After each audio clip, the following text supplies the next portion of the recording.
Hi, everyone, and welcome back to another episode of my podcast. You guys, I took down my Christmas decorations and I don't know how to feel about it. I'm both relieved and sad at the same time because this is the earliest I ever took everything down. But I just felt like, I had to do it. I had to declutter. I was overcome by a sudden urge to just put everything away. So I put everything into the boxes and put it into storage. And while I was doing it, I was like, oh my God, am I really doing this? But I kind of had to. I felt like it was time. And again, this is just like mid-January. This is the earliest I've ever done it, and it doesn't feel right at all. I'm questioning my beliefs. Do you know how hyped about Christmas I was? Usually I keep everything out until the end of January, but I couldn't take it anymore. Everything was sparkly and glittery and red and gold and green. And, when I returned this afternoon, I had everything put away already. I returned to my apartment and I entered my living room and I was like, oh my God. This is heaven. It was so peaceful and so calm. I mean, my couch is empty again because usually I put out a very Christmassy blanket that's like gold and red and very sparkly, but I just couldn't do it anymore. And then I looked at my sideboard and I put everything away except for a few candles and the normal decor I have out. I put out a very beautiful pinkish vase and a little figurine, but nothing is Christmas related, and it just feels amazing. But what is happening to me? I'm usually way more excited about Christmas and I want it to last as long as humanly possible. But this year I just felt like, yeah, you know what? No, I think Christmas is over, even in my apartment. But yeah, I've come to terms with it and I'm ready to accept it. And I think this means it's time to finally move on to today's topic. So you already know what we're going to be talking about. You've read the title. I keep saying this in every episode, but you do. And yeah, we're going to be talking about the opera. I know it sounds weird. What? Why? But yeah, I thought it was time to try something new. And because I'm a huge nerd, I actually know a lot about the opera. It was my first love. I mean, maybe actually it was. No, I think my first love was punk rock because I was a huge Green Day fan. But right after that, I fell in love with the opera. So I thought we could try this out too. So this episode is definitely dedicated to people who are starting out, to people who've never been to an opera house before.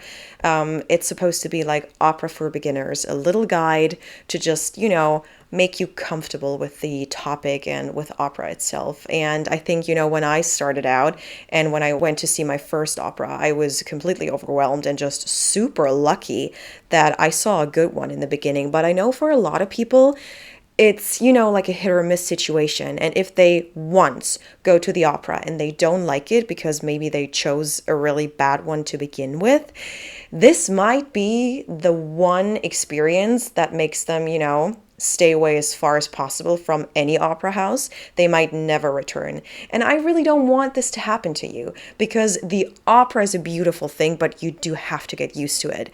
I would never recommend anyone to start out with something super heavy in a language that you're not comfy with.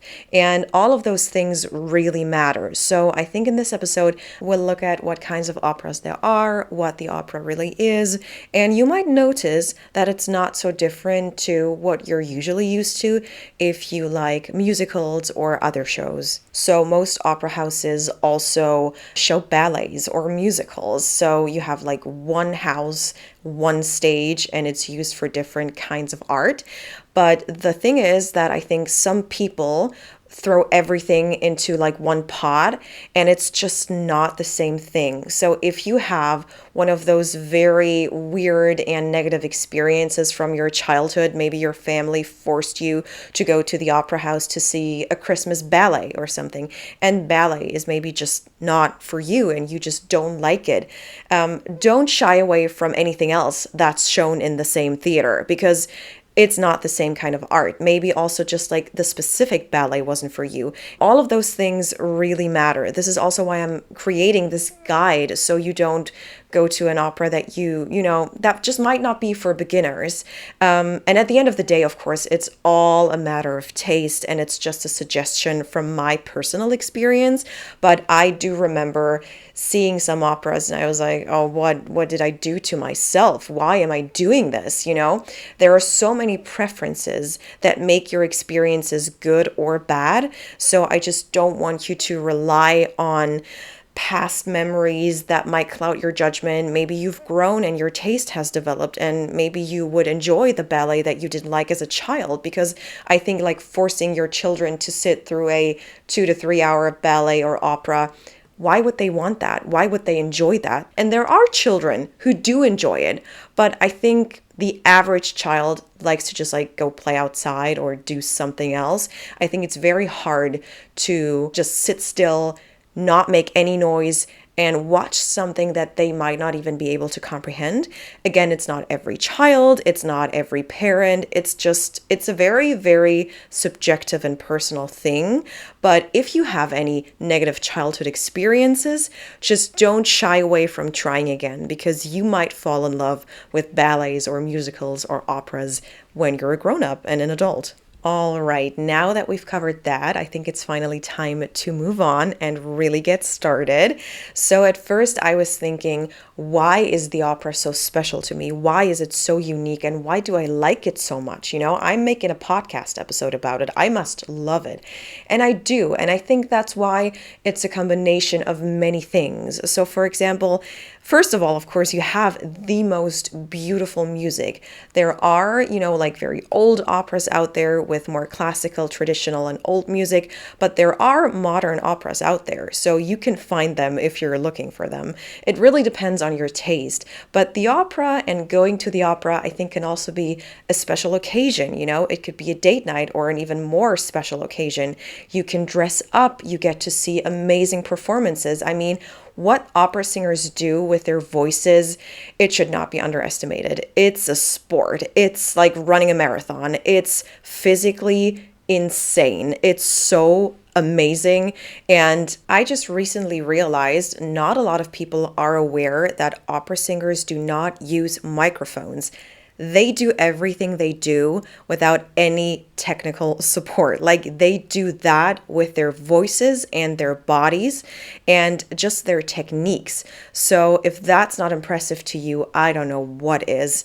And of course, sometimes you can find clips on YouTube or other platforms where opera singers are wearing microphones, but that is usually specific to certain locations, or they want to make a DVD out of the performance. So sometimes you do need that technical support. But in a normal average opera house, the opera singers do not wear microphones. If they're in like an open stage, I don't know if you know the Bregenz Festival, for example, this is when they would wear microphones because you cannot get the sound across on an open stage. But opera houses are built the way that you can just use your voice and your technique and your bodies to transport your sound. And again, this to me is insanely impressive. Right, so maybe it's time to talk about my personal opera journey for a moment. So I saw my first opera ever when I was 15 years old. And I went to a performance of Rigoletto with my grandma. And of course, that's also something that I share with her. We share a lot of those very specific memories and memories I'm really fond of. But I remember it being one of the most extravagant things I've ever seen. And we just went to, our local opera house and our local theater in my hometown. And it's not a big town, so it wasn't a huge production. And it still blew me away. I was so in love with the music and the story and the characters. And I think maybe that's why this opera is still my favorite opera ever. I think there's only one other opera that comes really close, and I could not really decide now as an adult at this point what my favorite opera is, but this is definitely one of them. And, sitting in this theater and just like watching the singers do that with their voices and sing those beautiful songs, Rigoletto is one of those operas, you know a few songs from this opera, you know? Sometimes it's used for pizza commercials and you're just like, oh my God, why is this actually happening? But it's one of the more famous ones with famous songs. So I knew a few songs, but I was more amazed by the ones I didn't know. And I will never forget this experience. It's always going to be one of my fondest memories. And, you know, I think I've somewhat developed from singing in a choir to enjoying musicals to then finally enjoying opera because, you know, I just made my way through kinds of music out there that are somewhat traditional and more like classical.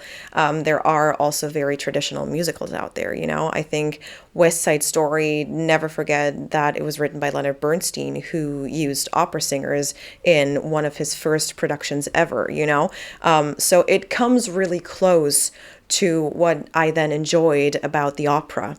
Yeah, so this is my personal story. Oh, and I just remembered, if you are interested in the West Side Story production with opera singers directed by Bernstein, you can find it on YouTube. And like in the beginning of my opera journey, I was so weird because I so clearly remember that I never really enjoyed men singing. I loved the women. I loved the sopranos or the mezzo-sopranos. I was just insanely in love with them, and their songs were amazing. Their arias were so enjoyable. But then whenever a tenor came on stage, I was like, okay, what is this? I don't know why. I still to this day don't know why, but I had to really get just like used to men singing. And I liked the lower voices more than the higher ones when it came to men. Like the baritones, they were, I don't know, it felt more comfy to me for some reason. But I remember those like tenors with their big arias, and these were the ones you already knew. Maybe that was also part of the whole situation for me, but I really didn't enjoy it. And whenever I would then listen to a taping of this opera and I would just go online and look for it, I would always skip the male songs, which is just so ridiculous. I don't know why it happened. I don't know why I was like that, but I was, and I just could never forget that. I also forgot to give you a little disclaimer in the beginning because there will be some Italian terms and names coming up and I will mess them up. Like I will not pronounce them correctly. I mean, I'm going to try, but we'll see how that goes.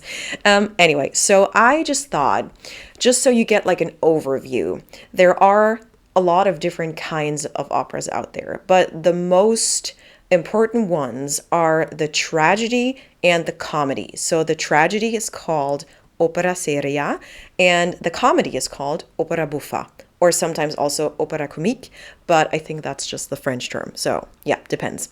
So these are the two forms you usually encounter. And I think the most unique thing about operas is that usually, not all the time, but sometimes or most of the times, dialogue is sung, especially in Italian operas. There are different kinds of operas, again, where this doesn't happen. And I think also in modern operas, it doesn't happen that much. So, for example, there is the musical comedy, which I think the proper German term would be Singspiel. I don't know if you've ever heard of that, but like the Magic Flute, one of the most famous operas, is, for example, a Singspiel. And when I looked for a translation to English, it just recommended musical comedy, so I'm going with it. But there you can find dialogue, like regular, normal, proper spoken dialogue. But sometimes the dialogue is sung.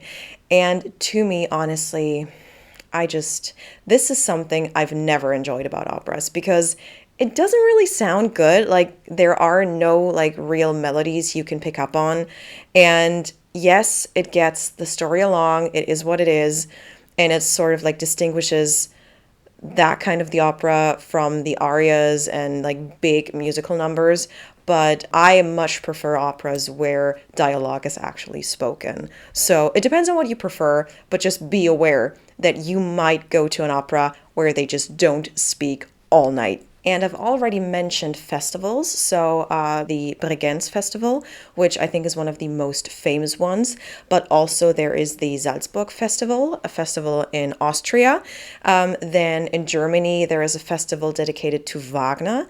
And, there are also performances in more special locations. For example, in the arena of Verona, you can also find like open air performances. And it's not a real festival, but it's definitely a more special occasion opera where you do not go to a theater or an opera house. And you can get the open air, old school atmosphere. And it's kind of like a concert just for classical music. And it's pretty amazing. And I think this might also be the time and place to mention the operetta, because I've compared the opera to musicals a lot in this episode, but the operetta actually is the sort of like in-between form between musical and opera. So an operetta is much shorter and much more lighthearted than an actual opera. It also usually has spoken dialogue, but it's sort of like satirical and witty and yeah, just a lighter form of the opera version, but a more classical form compared to the musical.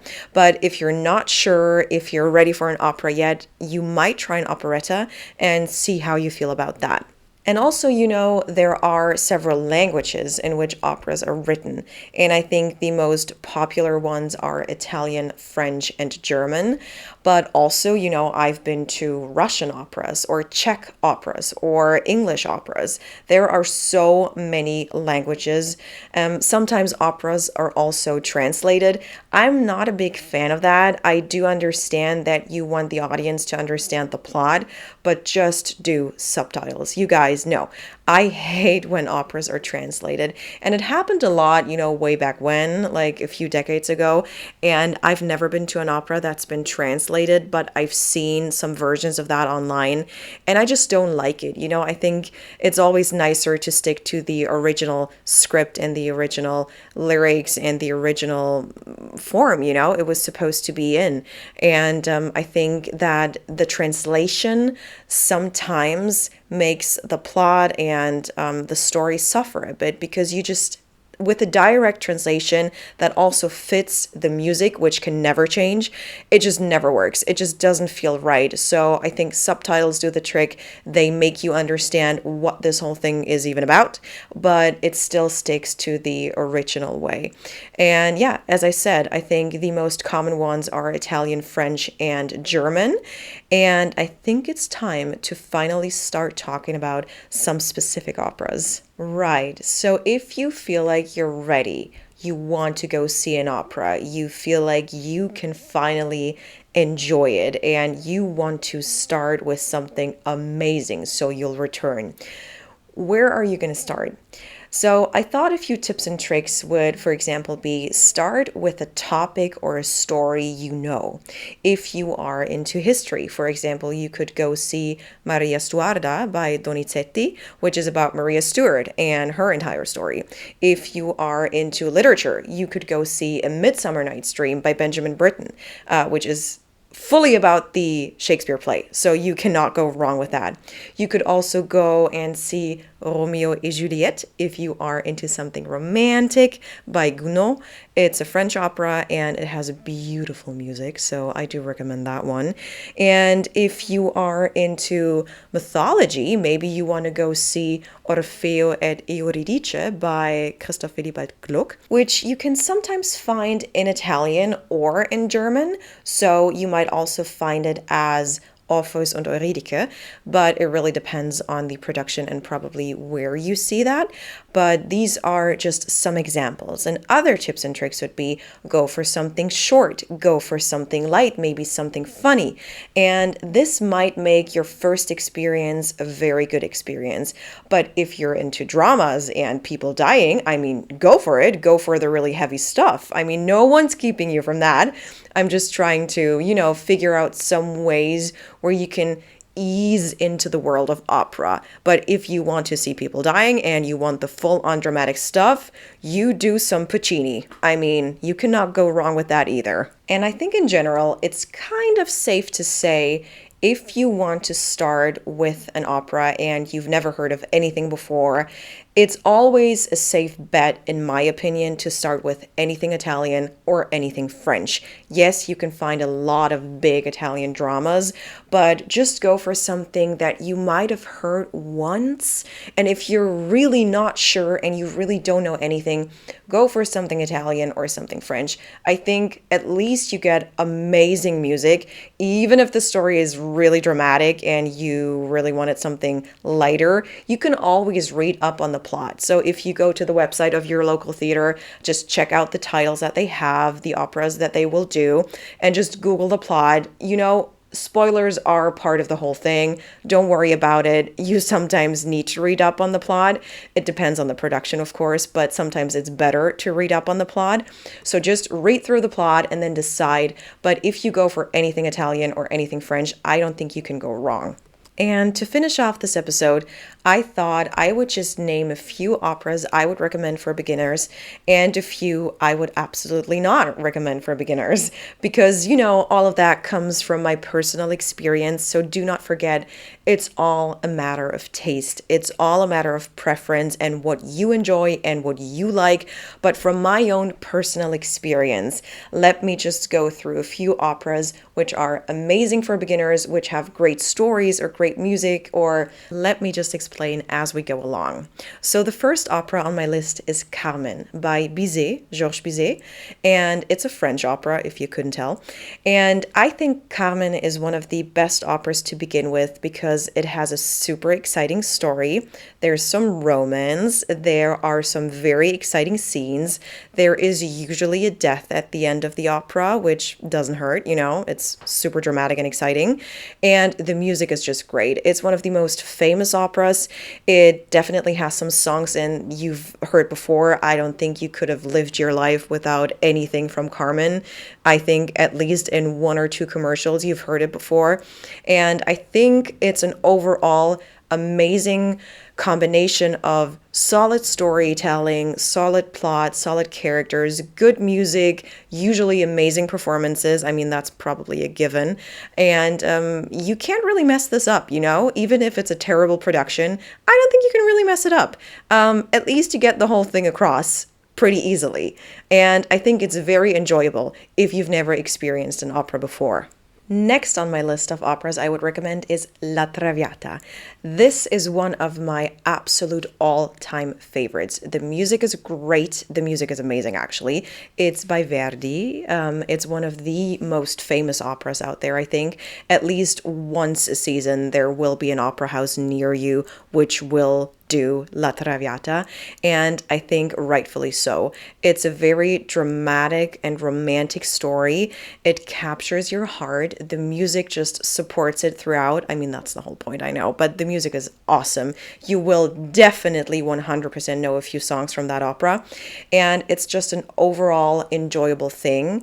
It does have sung dialogue. Carmen, for example, does not. It has spoken dialogue, but La Traviata has sung dialogue, but you can suffer through it. It's fine. It's not the obstacle which I would point out, and I don't think it's something that should prevent you from seeing this opera. It's one of my absolute all-time favorites, and this is the only one which comes close to my all-time favorite, Rigoletto, but I think La Traviata is definitely super close. I mean, that has to be my number two, or it might just share number one with Rigoletto.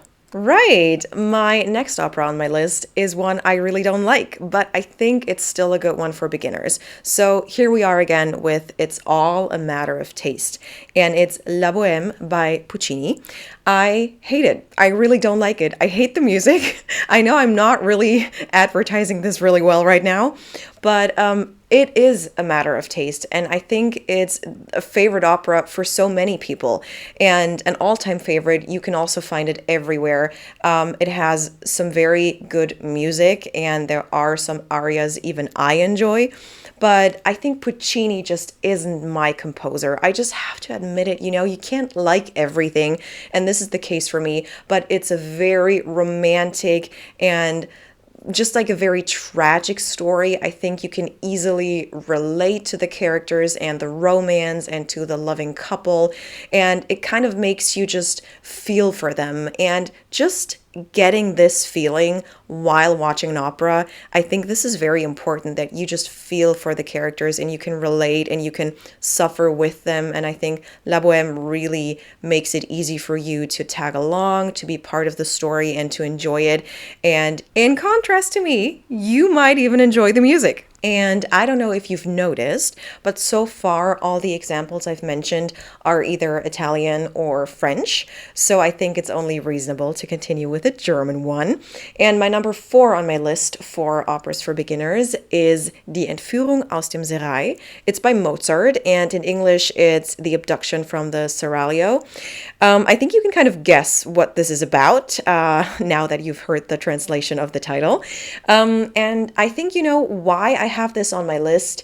It's a very light-hearted opera, although it's somewhat dramatic. It's more of a dramedy, so it's a dramatic comedy, and it's super short. The music is amazing. It has 2 of the most famous arias ever for sopranos. It's really cool. It's very nice. I really like it personally. But again, it's super short. So usually the first part of the opera is like 1 hour long, then there's a break, and then there's the second part. So that's also usually an hour long. It's a great experience. It's a quick opera evening. Totally recommend that. And my 2 final suggestions for beginners are 2 fairy tale operas. So this is not a kind of opera that exists out there. I just summed it up like that because it's literally about 2 fairy tales, but it's super cute. So the first one is La Cenerentola by Rossini, and it's literally Cinderella. So you know the story, you've heard it before, it's super fun, it's a comedy, the music is great, you definitely know the overture. It's super, super cool, and I highly recommend that. And the other fairy tale opera is Hänsel und Gretel, so Hansel and Gretel by Humperdinck. And I like it so much because I'm very nostalgic about it. The opera is filled with German folk songs. So these are the songs that we used to sing in kindergarten, and then they're performed by opera singers, and you're just, what? You're super amazed by it. So take your children. I think this is the one opera for children even, you know, it's also for adults, but you can definitely take your children. It's no surprise that they usually do performances of that opera around Christmas because it's like family time and you can take your children. They know what to expect, you know, they know the story, they know that there's going to be a creepy witch, and they're just prepared, you know. And then on top of that, the music is great. Usually the performances are super, super cute. The way Hansel and Gretel are played by the different singers, usually by 2 women, is just super lovely. Sometimes the witch is also a woman, but usually it's sung by a tenor, so by a man. And I think that's just extra fun. It's just on top. It's just another benefit.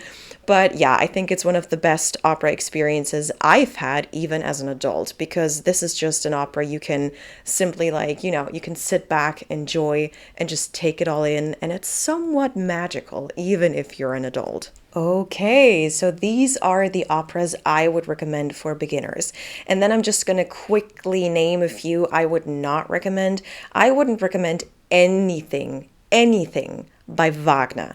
It's too long, it's too heavy, it's just too much. Don't do this to yourself, you'll hate it, probably. You know, again, matter of taste, but I would presume it's not the opera, or Wagner operas are not operas to start your opera journey with. I don't think this is the right choice for beginners. I also wouldn't start with Nabucco, Aida, or Tosca, because they are really heavy. The material is really heavy. They have amazing Italian music and probably also songs you know, but I think they are somewhat heavy. I also don't recommend the Magic Flute. So I'm a huge fan of that opera. I've seen it, I think, 27 times by now, live, performed live in various cities and various opera houses, and I love it. But it's not just long, it's also sort of like gum. it stretches. Like, this story just doesn't wrap up. And I love the music, and everyone will know the Queen of the Night. But apart from that, there are still 3 more hours you have to suffer through. If there's a break, and there usually is a break, it's usually a 3.5 hour evening, maybe a little more. It's a lot. I don't think this is the one you should see when, you enter an opera house for the first time.